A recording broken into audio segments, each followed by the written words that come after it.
Well, I'm so excited this morning to sit here and have two amazing Canadians on with me. So Kane has graciously agreed to co-host with me. He knows Dave very well, and if you follow Dave, you know he's a LinkedIn sensation. The clicks and posts continue to go up, and this is long overdue, Dave. So glad you've joined us.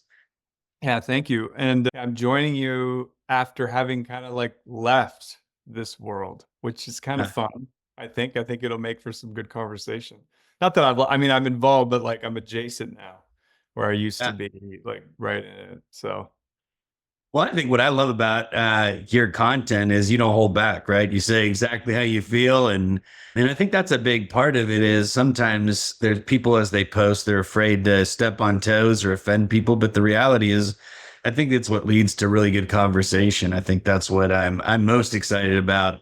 The next 30, 45 minutes is just kind of jumping in. Obviously, there's no shortage of content with the last 48 hours of acquisitions between it's kind of CBRE. funny. It's funny. I Yeah. was like, oh, what timing to have this Yeah. conversation. And by the time this airs, it'll come out too. But we actually recorded yesterday with Will Sandoval, who's with Yardi. And so we had to mothball that uh, webinar slash podcast until the announcements came out. So that was announced today. But I mean, why don't we just start with the CBRE and Industrious deal? You posted about it. You had five great points, obviously a bunch of great commentary out there. And I mean, kind of what's your take on it? Yeah, well, I guess I should say before I say anything about my points, I'm actually really happy to see it happen. I think that if I zoomed out for a second before addressing my points, in 2022, I was like kind of in the full-on cult of like people will work from anywhere. It's gonna get to 30%. Like I thought I was gonna do a ton of flex office deals representing operators like Kane. Like I truly believed all of that was going to happen pretty quickly. And I think I believed it off of the back of the sort of inverse correlation of leasing activity in 2021. So in 2021, there was a lot more co-working deals that happened between like companies and operators. So companies were saying, I'm ditching my traditional office or I'm downsizing my traditional office and I'm going to go into an IQ. And there was a ton of that leasing velocity that was happening in 2021, whereas it was the opposite within the traditional office market, right? We were seeing like carnage on the streets. And I just kind of believed that that would persist, and not only persist, but I thought it would just kind of go up and to the right. That was the belief I had. But then I've seen some slowdown from companies adopting flexible workspace at the levels that I would have thought they might have. But I think the more notable challenge is all these like valuation problems that come into play when landlords are considering doing co-working or flex deals, and either huge amounts of upfront capital on what they at least perceive to be an unproven business model. And I think that the sector is still young enough that it sometimes is hard to actually really paint the same kind of picture about the state of the market that you could historically with, the traditional commercial real estate sector. Like when at CBRE, when we would go give presentations to companies, I hate saying tenants because they're companies, and we would talk to them about like, the cycles of what happened from the 90s to today, right? Like there's just so much more to draw upon in the traditional office sector from that historical context to tell the narrative, to tell the story, than there is within co-working. And I know that co-working's been around for that entire time, but as a percentage of overall inventory, as a meaningful part of companies' overall strategy, it pales in comparison to the traditional market. So I thought it was going to go more up and to the right, but then it didn't. And so when I was sitting around this morning, like thinking about this, like I literally woke up this morning and I started to think to myself, like, what is going on here? And some of what I think is an assumption, and that's kind of what you said, Gio, at the top, like you appreciate that I say what I think. I do say what I think, but I don't necessarily claim to be right. So a lot of actually what I'm doing when I put out my convictions or my beliefs that are kind of loosely held is I'm hoping that others will kind of jump in and give me like a varied perspective or a different perspective. A lot of time it's actually an exercise in me trying to learn. So if I can try to remember what I said, I think some of the points I said were, I think that CBRE has a vested interest. I'm going to say like not propping up, but like bolstering the flexible office sector. They are the biggest company in the commercial real estate space. And when I say biggest, I don't mean like they own so much real estate. They don't own all the real estate, but they're the household name that everybody in the industry looks to most for what's going on in the market. And so I looked at what they've had to do. I'm going to say they've had to do it, whether they wanted to or not. Like throughout the pandemic, they had to be the voice of in-person work, the voice of returning to the office in one way or another. That ultimately was a big part of like their role in the industry.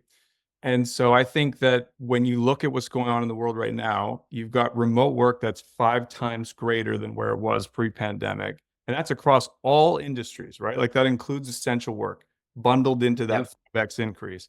So there's just a huge uptick in remote working. There's vacancy levels in the traditional office market that are higher than they've ever been. And there's just like a lot of bad sentiment around the office sector. So I think like this is a theoretically perfect time for them to, from even just a perception standpoint, make a bigger bet on the industry. And then the other thing I found interesting is the fact that it didn't go to market. Like the more investment in the company did not go to the open market. And that's not usually how it works, right? Like if my company, Cadence, is going to go raise another round of funding, we're going to obviously go to our existing investors, but we're going to go to the market too. And the market's going to determine our value. Whereas in this instance, it was an in-house deal. And so I think in some respect, like what I'm kind of saying is I just question the value. Like I'm not here to say that Industrious is not a very valuable company. They are a very valuable company. But I don't know that they're necessarily worth the number that came out today. And I'd be interested in people who have a much deeper financial acumen than me commenting on that, because I'm just making it as like a general comment. And I think it connects with point one, which is if you need to almost have like, where is the bright spot in the office sector right now? Hopefully it's flex. I think that it also makes sense that they would try to give it the highest valuation that they could. And then another thing that kind of stands out to me is that organizations just haven't adopted co-working in the way that I thought they would. Like I said, I was hearing from Cornet in 2021 or 2022. I can't remember. Companies were saying like from a sentiment perspective that they were going to make huge investments in co-working. And I think that was just kind of like responding to the times, right? Like there was just with remote work being kind of in vogue in a way where like you had Spotify, you had Salesforce, you had all these big companies saying work wherever it works for you. I think everybody felt like, oh, we have to go all in on this. But what I see in real time today is that a lot of companies are really just trying to consolidate their real estate still. And then there's this whole cultural notion of like our office is our shrine. We want people coming in here. And so I think it's just going to be slower than I had originally thought for the co-working sector to evolve. And I had other points. The only one that's jumping out at me that I remember, because I don't have the post in front of me. Well, before I'll look it up, but let's start with that CBRE point to begin with, because I want Kane to jump in too here in a sec. But I think the interesting part about, and my position has been, it's interesting that CBRE's taken this position and they control to some extent, right, the relationships with landlords. So they know what landlords are looking for, and they've been more educated, and they've got facts now far enough into this flexible workspace that they can see that. But then also the enterprise, right? And so there's some of that too. They've got the relationship with the enterprise and the occupier. And so they've been able to make a better decision, if you will, as to how to move forward, because we know they were reactive before with HANA. And that's, in my opinion, how they ended up with Industrious to begin with, is they built out these 3 spaces with HANA, and they had plans to do much more, and they didn't know what to do with it. So they basically were able to just get Industrious to take over those, and they're beautiful spaces. They were, they overspent to build them out, Herman Miller, everything. But I think another part of it too is, as far as the valuation goes, I mean, their investment values it at not 800 million, but they've only got 400 in it, right? They did, I think, 100 on the front end, and they did another 300 It was or 200. They put 200 in at a 40% stake okay. back in like 2020 or 2021. I can't remember. Okay. But I don't know the full specifics of today. Do you know, Kane, like how the deal got structured to own 100% of it? Yeah, I don't know. I mean, that's one of the challenges whenever you hear of these deals. We can all speculate what motivation is behind it. But in terms of the structure, I mean, CBRE might have said back when they put $200 million into Industrious, they might have said, we will take, we'll invest, but we need to be able to have a mechanism to take you out at this valuation once you reach this size. So we just really have no idea in terms of, how that transaction was structured, what kind of rights were in place with regards to CBRE, all those things. I think that's difficult to speculate on without really truly understanding it. I think what's interesting is looking at why they're doing it, right? Dave, you brought some points about confidence in the market. And I think that has to weigh into the decision on anything you're doing, right? So if you're a large company and you're looking at taking on any sort of public company, you're looking at taking on another stream of business, you're going to be looking at it saying, I think this is going to be accretive to the existing operation. Otherwise I won't do it because I got to add shareholder value. So they must see that as, first of all, signaling to the market that yes, we have confidence in office, and that's a big component of our business. So we're doubling down on what you might be concerned about. Why? Because we're the smart guys and we know what's going on. That's the idea, right? But what I see more of, and this is kind of working from the bottom up, is that landlords are trying to figure out what to do with their real estate. Like if you look at the best quality stuff out there, I kind of put ourselves in that category, being super biased, but there's a flight to quality right now. And so the company, the large office buildings in the best locations are doing spectacular, great. They're getting the highest net effective rents that they've achieved historically. Everything looks good. It's all the fringes, right? It's all the B, C class buildings, the ones that aren't that great, the ones that can't really differentiate from something else. So they just get shopped and then it's a race to the bottom, right? So there's a problem with those assets. And CBRE is, in the business of solving those sort of problems through all of their different divisions, whether it's leasing, investment, valuation, facility management, property, all the things that they do. What we're seeing, I'd be interested to hear your comments on this. Both of you, your comments on this is we're seeing more and more landlords in North American markets move towards show suites, as an example. Most of the landlords, I think, here's my feeling in terms of what I'm seeing the programs. They're rolling out those programs in a fairly small way. They just want to show leasing velocity. Do those transactions make sense in terms of a 3-year lease that they do on it? Absolutely no, they do not. Are they underwriting it properly for the downtime and the refresh and the commissions? I don't think they're underwriting that properly either. But what you are seeing is those buildings are finding that they have to differentiate in some sort of way in order for them to lease up the space. Primarily the structure of the deal. Like Dave, when you were doing deals and taking a TI for $35 and saying, hey, tech company, it's your problem. You go figure it out on how to build it. That never made sense to me. And what's happening is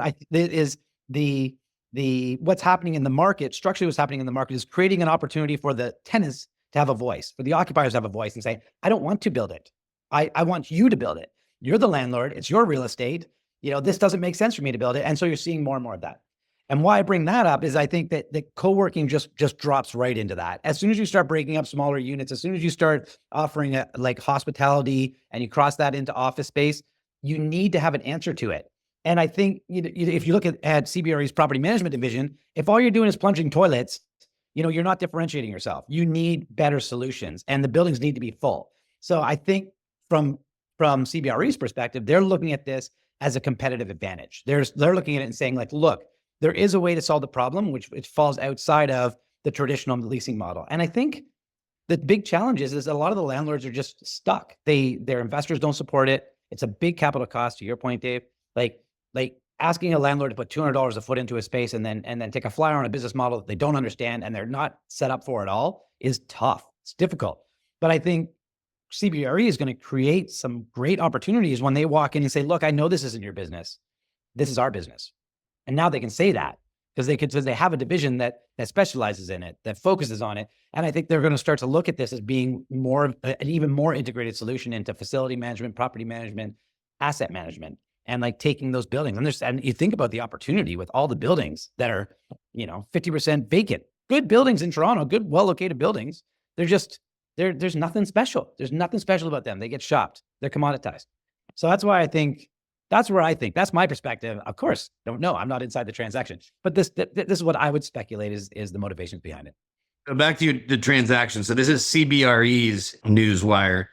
CBRE since late 2020, CBRE has invested through Industrious approximately 40% equity interest and a $100 million convertible note. The company will acquire the remaining equity stake for approximately $400 million, reflecting an implied enterprise valuation of $800 million. The transaction is expected to be immediately accretive to 2025 core EBITDA and free cash flow. So that answers that question. And back to your point, Kane and Dave, I want to jump back to you after this. But so Jamie Hadari will have a new position, which will consist of CBRE's enterprise facilities management, local facilities management, property management, and Industrious. The segment produced approximately $20 billion of combined revenue, including Industrious in 2024, and comprises CBRE's entire 7 billion square foot global property and corporate facilities management portfolio. So yeah, well, if there's no question, I have comments. Exactly. Is there? So I think that the strategic play around the fact that they are the biggest outsourced facilities management company in the world for both owners and companies is a meaningful reason why this is very additive to the businesses that they already have. I think, though, I saw a comment from someone on the post I wrote, and they kind of highlighted like, this is a nice cherry on top or a nice thing to sprinkle on top. Like, I think in terms of what it represents for that business today, it's not really that meaningful. And when you just talked about did you say that they're already a $20 billion business from that perspective? Yes. Yeah, they're already today a $20 billion business from that perspective. So the question is like, how much more will this add to it in the short term? I don't know the answer, but I think, Kane, I agree with all the points you're making around companies turning to owners and saying, like, this is your building. We're not in this business. You should be helping us out more than you are. Like, there's no doubt in my mind that statement is true. In fact, I mentioned this to you numerous times. Like, I had a company I was working with in 2019 that went like, we don't want to take on another 100,000 square feet, but we think we might need it. So how can we actually bring an operator in tow with us to either partner on the space with us or even split the two transactions out and we license space to them at like future dates? And that made me go, okay, well, how long are companies going to try to solve their own flexibility problems, right? So I believe in all that. But at the same time, I think the challenge becomes that for what I've seen from a lot of companies that I'm talking to these days is they still want actually to be able to own, operate, design, figure out their HQs. Like, they really want to put their elbows up when it comes to like our space. So that's where I still look at it and go, I think I see it also kind of happening more around the edges than I would actually like it to. Because I believe that the growth of the flexible office sector is one of the core tenets, funny to use that word, of a new future of living. Like, I think it unlocks the ability for people to actually work differently, which in turn means they can live differently. So I'm a big believer in all of it.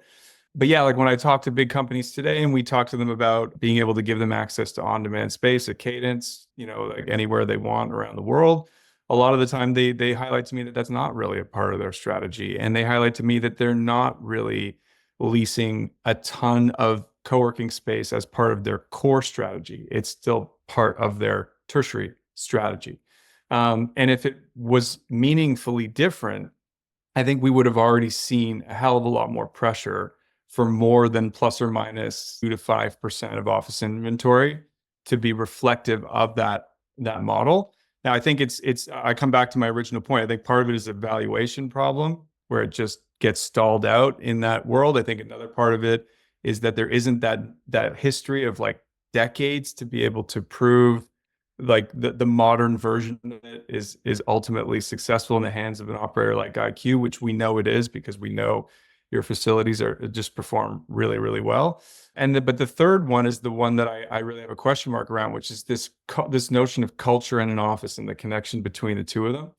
And I see so many companies wanting to push their employees back into their cultural shrines, like their place, right? And I think that's very human. Like it's a very human thing, right? Like we define what our cultures are. I mean, you can look at it at sports stadiums, right? Like, like there ends up being these huge battles between sports teams, and really what we're talking about is like people that are wearing a different colored shirt, but the different colored shirt means a hell of a lot to one person and it's violently opposed by another. So I do wonder how that impacts the velocity of how fast this sector grows. And I'm not bearish on it. I'm just not as bullish on it as I was. And I think if you look at real estate is never supposed to yield the same kind of returns as a technology company ever should. And we saw that from the whole WeWork debacle. So I'm not suggesting that over the last 5 years, Industrious should have or would have had a multiple on their business that would be like a unicorn technology company. But the growth year over year looks more normal, like normal growth. And so I think that normal growth is also indicative of like measured, slower growth in the sector being part of the future.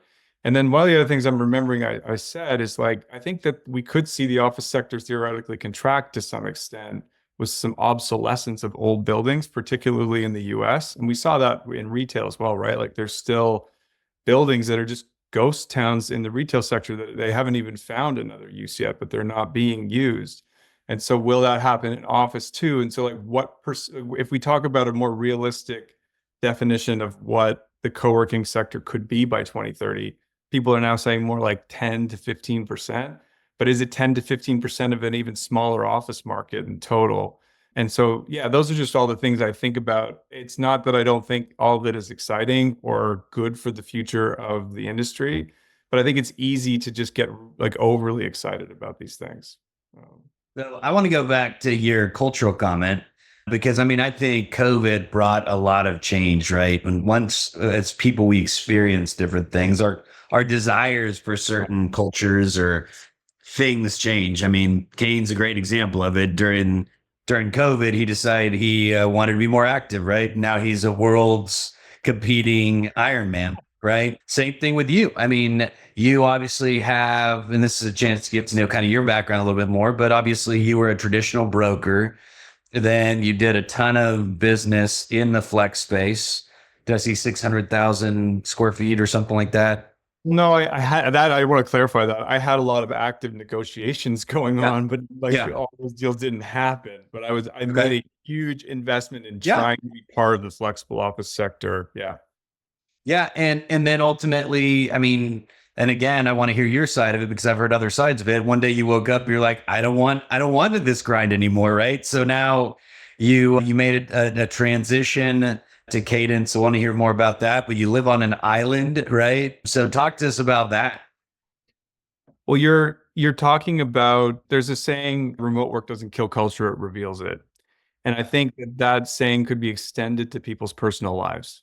Yeah. I think they could say that COVID revealed a lot about what was important or not important to them. And there's so many different permutations of that. But what it's led to is a lot of different life decisions. And those different life decisions are impacting like the working economy in ways that have been accelerated and shifted in to levels we couldn't have ever anticipated. So I'm just like one permutation. My wife and I recognized that we were not happy living, particularly in Toronto anymore. We didn't want to live there anymore. We actually considered moving to San Francisco. And I was going to join a team down there at CBRE that I had built a really good relationship with. Immigration issues got in the way, and it was kind of a detour, I think, in the right direction, just looking back. But at that time, my wife turned to me and she said, I still don't want to live here. I know you don't.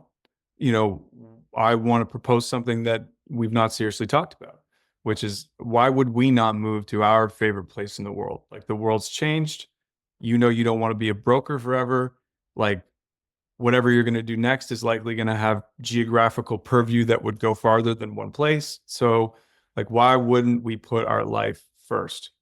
And it was a really difficult thing for me to wrap my head around at first, but eventually I got behind it. And it's actually created quite a lot of chaos in my life. Like it's not all been it's easy by any stretch, but I wouldn't change any of it. And I think that really I'm an example of something today that's kind of on the long tail of work. Like I'm not a normal person. It's not what I've done is not really even available, even though it's been really hard. It's not really available to everybody. But I think over time it becomes more possible. And all I take from it is that what I know organizations are trying to solve for is these different personas. They go, if you're a truly flexible company and you're not like trying to mandate people back and you're trying to figure out like what real estate strategy supports our workforce, you're going to be thinking of all of the different personas you have and how those personas can connect with one another, how they can get access to productive spaces and things like that. And the ones that are really doing it in a cool way are still around the edges. Think of a company like Block that has this notion of having block parties. And so they access on-demand workspaces for meetups all around the world for their increasingly distributed teams. I think of the things like what Spotify's done or Dropbox has done, or all these are kind of like bleeding edge software companies. They're like already way into the future and trying to reorient the way they offer real estate to be reflective of truly distributed workforces. But in the middle, you've got most companies trying to create order out of chaos, which is, what do we do with this real estate? How do we create like some sort of like guardrails around what people are supposed to be doing? And that looks more hybrid, and that's probably likely to persist for a lot longer. But I think why I share my story with people is not to suggest that everybody should do what I do or that it's feasible or that they should want to, but it's just to sort of poke the bear a little bit and go like, well, if I can do it this way, I think that companies, the commercial real estate sector, can also just look at things a little bit differently than maybe they are. Yeah. I mean, it doesn't come easy, right? I mean, that's part of it is, you do what's best for your family and for yourself. And so what are you doing at Cadence? Yeah. So Cadence is what I would call an all-in-one hybrid working platform. So we're helping workplace leaders sort out what to do with their spaces from a space management and analytics perspective. And then we're empowering employees to be able to really have like an office in their pockets of sorts where they can figure out who's going to be where and when, how can they know when to come into the office and have confidence that when they get there, they can achieve connecting with the people that they want to. They can figure out what events are happening, get access to on-demand co-working spaces, just really have like a hybrid platform to kind of log into, available inside of the places they're already collaborating, like Microsoft Teams as an example. So they don't have that friction of going to another application to figure out what should their schedule be based on the running rhythms of the people that matter to them and what's going on in and around those workplaces. And as we gain further and further insights into people's behavior, we can help organizations figure out what they should be doing from a real estate perspective going forward, from sort of an insights and analytics perspective. How long have you been there now? 10 months, almost 10 months. At the end of this month, it'll be 10 months. So you've gotten to have a lot of really good conversations at this point. Yeah, I talked to a lot of senior real estate people now. The thing I like about it is I'm no longer geographically constrained. Like at CBRE, I was unable to talk to a lot of companies because it was on someone else's turf. Whereas now, selling software, I can talk to anybody in the world. Yeah, and that was my big thing when I joined AY was I'm not going to hire teams in different offices, right? I'm going to parachute in and do the work myself. And if we have to run it through the office, we'll run it through the office. But it's hard how those service providers work because you have to use a local team and they don't have the relationship. A lot of times they don't understand the work we're doing and some of those things. So I think that's a big factor. Tane, we've let you sitting there for too long. So what is your overall interaction been with Dave? I mean, kind of, what has drawn you to him over the years between professional and then personal and other stuff? Yeah, I mean, Dave, we've known each other a long time. I did work with Dave's dad way back when, like 100 years ago. And he's a great guy as well. And yeah, and it was interesting because when you were talking about the supply being indicative of the demand, I was thinking about all the conversations you and I had around why can't we get these landlords across the finish line? Why can't this deal get done? Like, this makes sense. I don't understand. Like, you know, you've got a bunch of like ourselves and, you know, other co-working firms, right? And there's just some structural blocks in growing the footprint of co-working in markets. It primarily has to do with capital and restriction of capital right now in the office sector. But even outside of that, it's just, you know, landlords, they're just set up completely differently than like a co-working operator. And you're asking, you know, you're asking someone who is essentially in a passive income producing business to become an active operator, you know, to understand how that works and to get confidence around it. And it's extremely difficult. You can see the future when you go to places like the UK, where you see upwards of 10% of the inventory being, and there's different numbers out there, but you know, being flex and co-working. But there's a lot of structural challenges around creating the increases in the amount as a percentage of overall inventory. So I think my feeling is, and what I'm seeing on the street is a little bit different than what you had expressed in terms of like companies do want to have their own culture and they want their own space. Co-working spaces and landlords are offering that now in a packaged, flexible way. But outside of that, the larger companies, and I had the benefit of sitting down with some very large companies, all $50 billion plus companies, in a roundtable setting and talking about their portfolio and what they said to us as far as co-working goes. And, you know, again, totally biased. So I'm focused on that. We'll talk about other stuff. But in terms of that, what they were saying is, like in Cupertino, I can have a great culture with like this huge space, right? This 400,000 square foot, you know, campus style building. But when I open up a 30-person office in Chicago, I can't offer anywhere near the Cupertino experience in Chicago with 30 people and a show suite at the end of a hallway in a big tower. I just can't, you know? So they leverage, and that goes back to Giovanni, what you were talking about, the cultural aspect, right? And the human connectedness, the connective tissue that I think is a big part of like what co-working is. And it is bringing people together and creating an environment where you're attracting people to the office. Like Industrious, as an example, they live and die by their ability to attract people to the office. If people rent the office and no one goes, they don't have the benefit of a 10-year lease. You just say, sorry, you're screwed. It's like, no, in a year, they can say, I'll see you later. So they have to innovate constantly and figure out how to bring people back to the office.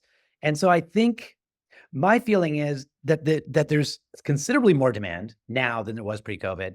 Companies that we weren't even talking to, that wouldn't even consider us pre-COVID, are now moving into our spaces. Are like the covenant profile of our membership roster is increasing on a quarterly cadence right now. Like every single quarter, where I can give you 5 more companies that are in our portfolio that you would know that are now looking at co-working in the Toronto market, because they either use it because they have a head office, but they don't want to take on a long-term lease for more. So they kind of like, they carve out a flex portion that they can be agile with, or it's a company that is very large that just doesn't have a big presence in terms of like an under 50-person team in Toronto or Vancouver, Ottawa, Montreal, our markets, where they say, I'm going to outsource this to you guys. So I want you to do it. I would like to see some of those barriers come down. I mean, I think that I think demand outstrips supply. I think that's what we're seeing on this, like from our perspective. The challenge is always just enough inventory to actually accommodate the market. So sometimes the demand exists, but if there isn't inventory to accommodate, then it doesn't, then you don't see that. But that's kind of that shadow demand that's there that you don't really realize is there because they don't have a good fit on the other end, right? Yeah. So I think that's what we're seeing. Yeah. So no, I agree with you. The only thing, it's interesting, you have such a great product. You have it in a really amazing location, and you don't make bad bets on co-working like some of your counterparts have. So I guess I'd almost ask you, like, to challenge your own thinking in a way. Like, do you think that your success might not necessarily be indicative of the wider conversation? That's the first thing. But the second is, I agree with you, actually. So Cadence, by example, has co-working space. Like, we have our own office within, I would say, a space in Salt Lake City, Utah, that reflects similar quality to an IQ. And our people love it. And they love the fact that they can get more hospitality, more amenities, food and beverage, all things that we couldn't execute on for them in that market at that size and scale. So I'm agreeing with you wholeheartedly on all of that. But I think we're still talking about aggregate head count for these deals that doesn't tell me that, we know it's not getting to 30% anymore. I think the thing that has shifted back is like when WeWork was exploding, we were seeing companies like whatever, BMO or huge companies, instead of leasing traditional office space at all for large headcounts, floors, like enterprise floors. That's what I had at some point thought, like, wow, this is just going to keep going. And eventually no one's going to actually have their own head office. They're just going to do it through WeWork or whoever else. That's the thing that I've seen slow down materially. And that's the question mark I have. I actually believe that companies should look at that differently, and that they might even get a better branded experience that's got their logo on the door, but is operated by somebody else if they were to look at it a little bit differently. But what I see is a cultural dynamic that shows me that they don't want to do that to the extent that I think we would all like to see. And so I don't know what you think about that, Kane, but that's one of the factors that I think will continue to have co-working grow at a more moderate level, because I just don't know when we'll cross the chasm. And I wonder if it's younger companies that actually grow up with flexible real estate being more part of their strategy from the word go. So if I look at younger companies from Flex Index research from 2011 to today, if they're founded from 2011 to today, 95% of them have a fully flexible policy. So they may have office space, but they don't force anybody to come in at any time. And so if that's the way they've started, do they kind of carry that torch forward? And then that maybe shifts? I don't know. But when I talk to the largest Fortune 500s, and I know you're talking to them too, I'm not denying that they're doing deals with you. I know they are, and I believe you. I just don't see them going, well, we're going to make 30% of our strategy, 50% of our strategy being just dramatic for the sake of this discussion, all of a sudden go into the hands of an Industrious and have them be the purveyor and operator of all of our real estate. I don't see that happening anytime soon. And I don't know if you see it differently, but I don't. Yeah. I mean, what's interesting is I'm seeing on the other side of COVID, the biggest growth in demand in terms of profile is the enterprise company. Surprisingly, I didn't expect that at all. Emerging out of COVID, what we saw was we have these suites called, which you've seen, HQ&x, right? So they're their own self-contained suites. And in a lot of ways, they look like a show suite, but they leverage a lot of amenities that we have in the location. There were some groups that were there, those small to medium-sized businesses that took that space because it was the only space available in the 2% vacant market, all of a sudden said, wait a minute, I can go and DIY my own show suite where it's already built for me and it's cheaper. Very much concerned me. Then I saw all of and this is the covenant discussion going back to, right? And then these enterprise company, big household names, banks, technology companies are backfilling that space. Interestingly enough, for the exact same reason. They're like, we want to save money. We don't want to have to engage our procurement department and, our in-house legal and all the things that they need to do to actually set up an office space. Never mind the fact that they can't replicate the experience that we can in that size of space. So we're seeing more of that. We're seeing more of that demand. We're seeing more of we're seeing more of the product being built to accommodate that demand in the way of show suites. When you look at the question of whether we get to 30%, that's it's an interesting number, and we always center around that number. But if you were to include landlord show suites in the 30%, I'm seeing, here's an example: show suite in Mississauga for 20,000 square feet, full floor in a suburban building, built out. That's a show suite. That should be included in the flex inventory, because at the end of the today, and market conditions aside, they're building it. They're spending all the money on it. If a group walked in tomorrow and said, I'll take it for 2 years, they would do the deal. They would do that deal all day long. Market conditions, dependent. But they're building it because they believe that in order to attract tenants to that building, that they're going to have to build it. And I would include that in flex. I'd say it's flex very light. But I would, yeah, because it's really more like paint and furniture. To give you a lot of credit, Kane, it's not at all what you do. You do something that is has way higher touch, way more value than that. So, yeah, well, it's funny, like I see your point and I can see why you would want to make that point, but I think that almost like does what true flexible providers like you do a disservice. I don't think that's just lipstick on a pig to me. So I don't know if but I do see your point around Yeah, like it's it's the a part of better. it's a flexible like array of flexible products. You know, you're paying a premium for it. Someone's going to design it for you and whatever. Like I get it. Yeah, I'm But saying it's in the universe. That's all I'm saying. It's in the universe, right? Like it's not. It's there's definitely different ends of the spectrum in terms of in terms of that. I just think that part is interesting because I see landlords getting more into it. You look at Tishman Speyer, you look at Hines, you look at companies that are actually doing like legit co-working, right? Within their portfolio. I I just feel like to your point, the demand profile is changing. There's like remote work is affecting how companies use their workspace, right? And attracting people to the office today is harder than it was in 2019. That's just a fact, right? That because it's in the news. It's you hear it in the conversations you're having with all of your clientele at Cadence. It's just harder to get people back to the office. So I think that the landlord community, those that own office space, if they don't address it, they're going to get left behind. If they just say, well, I'm just going to hold out for the 10-year deal and I'm willing to give you, $100 a square foot in TI money, I just think you're going to get left, those groups are going to get left behind. And ultimately those buildings will end up trading and it might be the value add, because I think there's a tremendous opportunity out there for good operators to go and differentiate their buildings and gobble up demand, disproportionate demand, by offering a different product. so Gio, I know this is your podcast, but can I tee up a comment that came in on my post for Kane to give a review to? So this is Don Crichton, who I think was at Amazon for a while and then is at BGIS now. And he's saying something similar to me. He's saying, to my knowledge, none of my clients have significant co-working built into their portfolio, not yet anyway. They're still looking to figure out how to get people out of the front door, ultimately, I think, into their own workplaces. But one of the things that he highlights is that they want employees under their own roof, often like for team days, large gatherings with spaces that a lot of co-working spaces don't seem to be able to accommodate.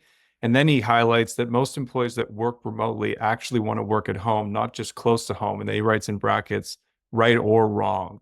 And so I'm not here to actually judge that, but I think that there's some validity to that from my perspective. One, the spaces that some really large firms have to bring people together inside of their own HQs, I would say don't match what is available currently from flexible space providers. So I actually think that is a legitimate challenge. And then I've talked to a company that I won't name on the podcast that's gone heavily into distributed working. They're a global company, upwards of 10,000 people, have a meaningful number of offices, like 10, 15 big offices around the world. And I asked this person, I said, so given that you've gone so distributed and you're hiring increasingly away from the places that you have offices, are you going more into an on-demand co-working strategy? Like, are you empowering people to be able to work somewhere other than their homes?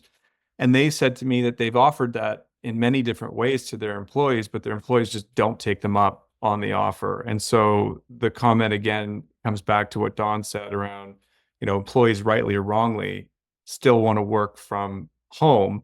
And the last thing I'll say to get you to respond to, Kane, I'm super curious about your answers because I've been inside your facilities numerous times over the last few years, and I can attest to the fact that there actually are a meaningful number of human beings walking in and around these halls. In fact, a number of them have just walked by through this podcast that we're doing. So again, not denying that your facilities are full, but one of my hypotheses around why is that these are clusters of employees or small companies. So they're either smaller companies that have their entire office is your office, or they're a smaller cluster from a much larger company.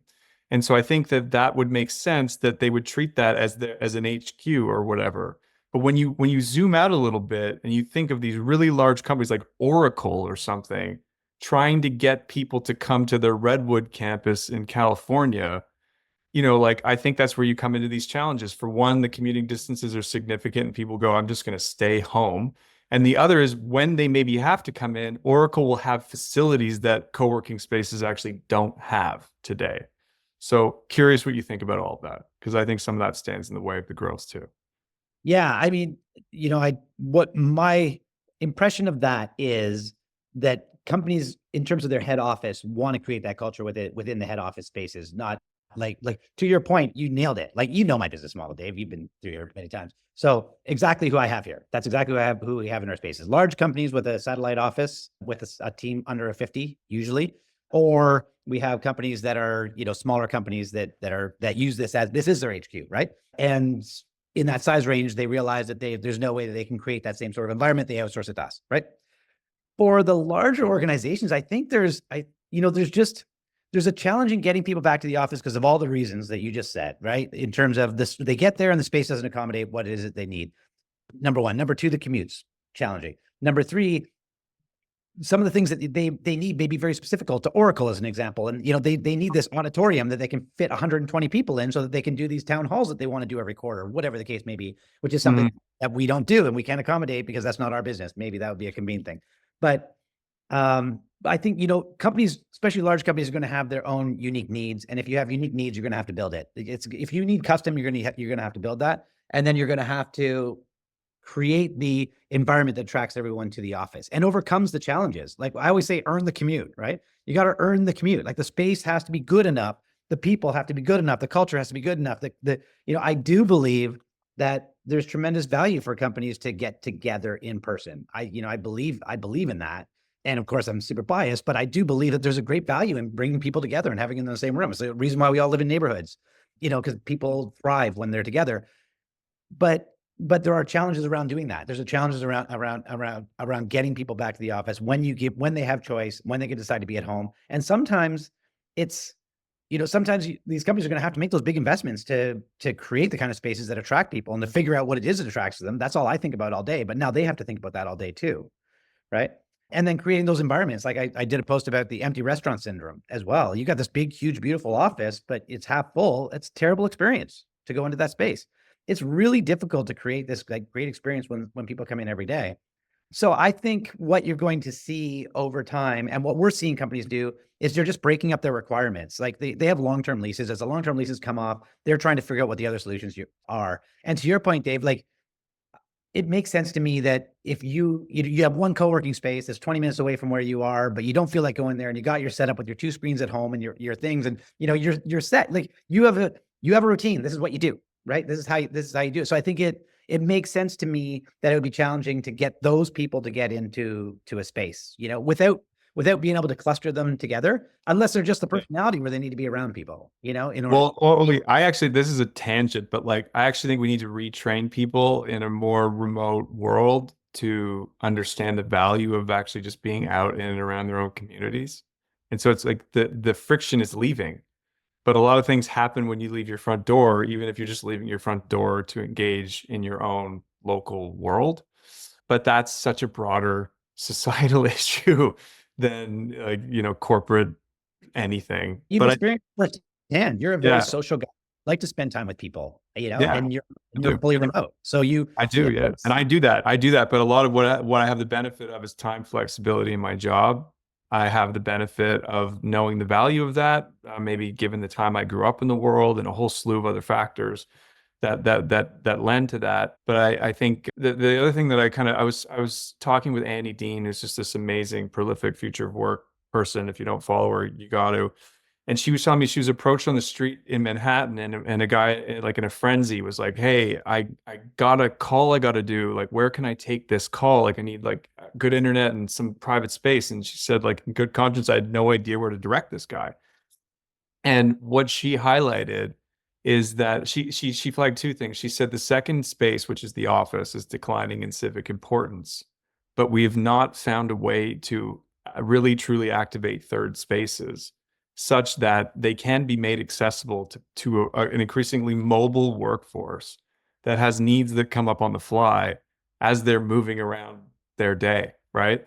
And I think this is why we're like not even in the first inning of any of this stuff. Like it's like the first at bat of all of it. Like eventually I really do believe that people will know the value of why they're leaving their front door more, but they'll also have a lot more easy access. A lot of the friction will be removed eventually to be able to tap into different types of spaces.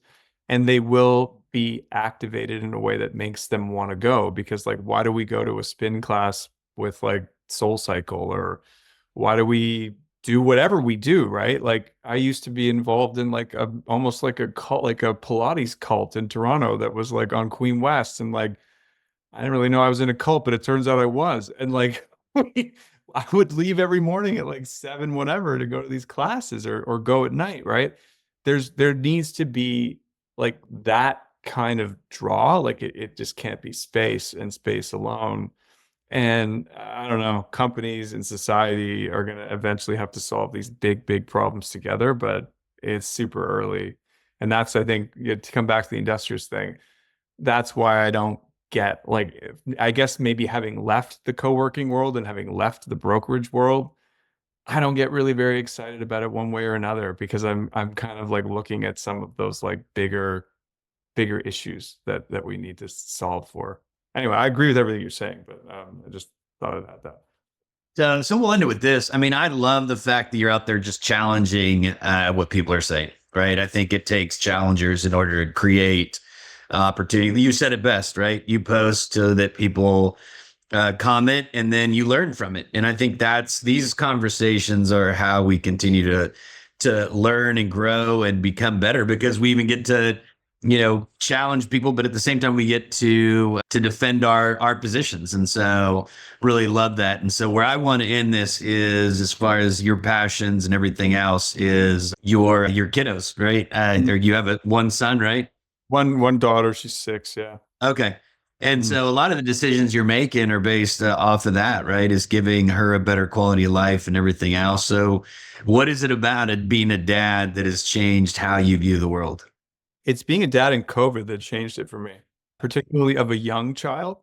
So I just had so many, speak on behalf of many parents that had to deal with a lot of logistical, emotional challenges with really young children in the pandemic that were very stressful, and made it really difficult some days to wake up and go, okay, well, I got a parent today, like fuck me, But it also got me to really reevaluate what kind of life that I want to live. And in turn, by trying to figure out a life that'll work better for me, like a life that will hopefully blossom for my child, right? So a lot of the different life choices that I've made have been me fumbling around in the dark, basically, trying to figure out what is a life that can bring, like not value, but like can bring some semblance of connectedness and peace of mind. And yeah, when I say connectedness, like I like the fact that I can walk out my front door and walk my daughter to school. And I like that in 3 minutes or 2 minutes, I'm going to go pick her up and take her to gymnastics class.